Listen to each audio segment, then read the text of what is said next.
Annie Duke, Quit, The Power of Knowing When to Walk Away.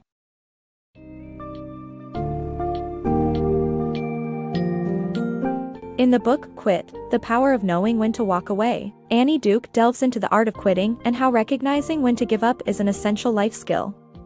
Contrary to popular belief, quitting doesn't always equate to failure. It can save us from tremendous losses or unfulfilling ventures. In this book summary, engaging themes and vivid examples help demonstrate the benefits of quitting and teach us how to make an informed decision on when it's time to walk away. Major themes from the book include how to weigh potential outcomes, avoid the sunk cost fallacy, and set appropriate kill criteria for our objectives.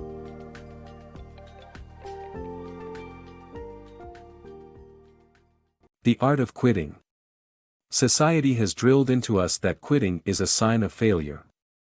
However, there are situations where quitting is necessary for success. Take poker, for example, where pros fold more often than they play.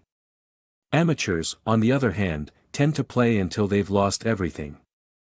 The same is true for mountain climbing. Climbers who quit just before the summit often save their lives. Quitters aren't always failures. In this book, the benefits of quitting are explored and when it's wise to walk away. The power of quitting.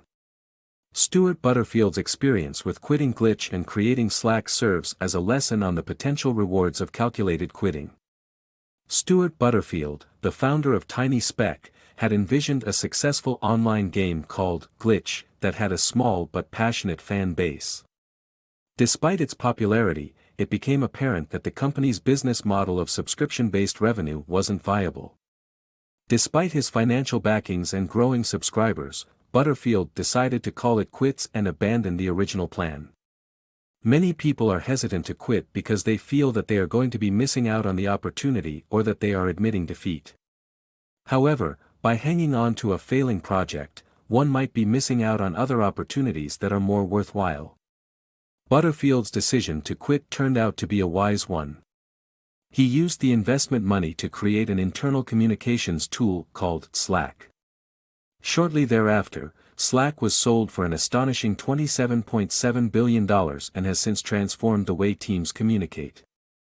The power of quitting lies in making realistic assessments of one's options and potential gains or losses. One way to figure out when to quit is by thinking about expected value, which involves mental time travel. One should calculate the potential outcomes of decisions considering potential gains and losses and weigh them accordingly. Quitting isn't about avoiding risks, it's about taking calculated risks. By being honest about one's situation and risks, calculated quitting may lead to alternative opportunities that are more fulfilling. This is what Stuart Butterfield did, and it's how top players win big in poker. The power of quitting.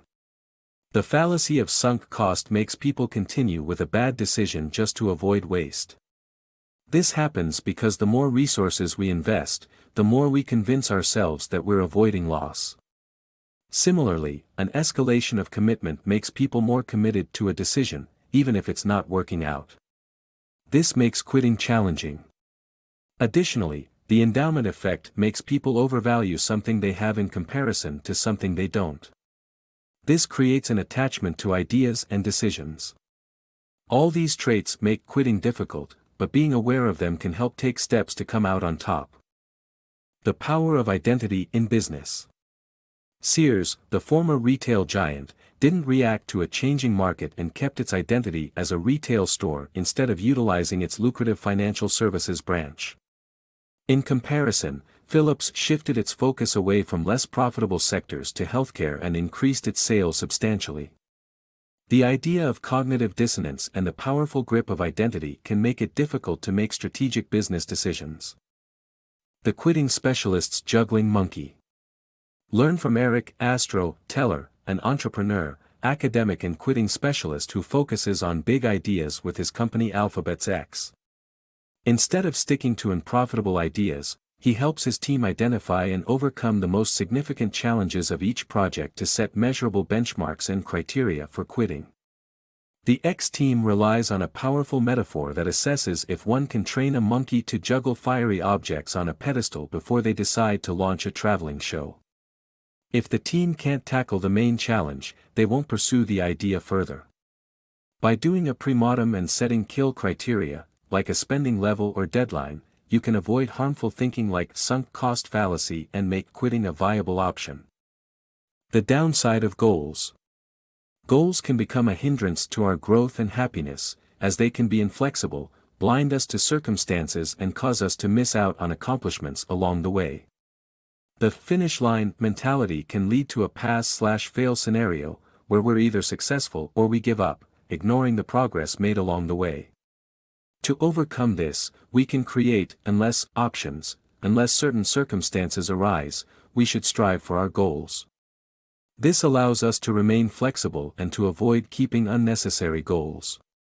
Ultimately, it's important to remember that goals should enhance our lives, not restrict them.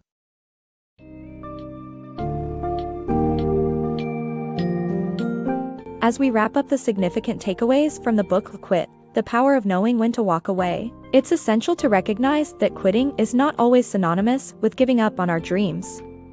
Instead, it represents a powerful and pragmatic choice when circumstances change, particularly when facing potentially detrimental consequences.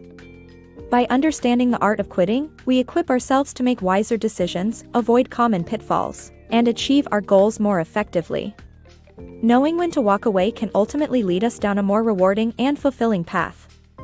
Embrace the power of quitting and allow it to transform your perspective and decision-making skills for a more fruitful life journey.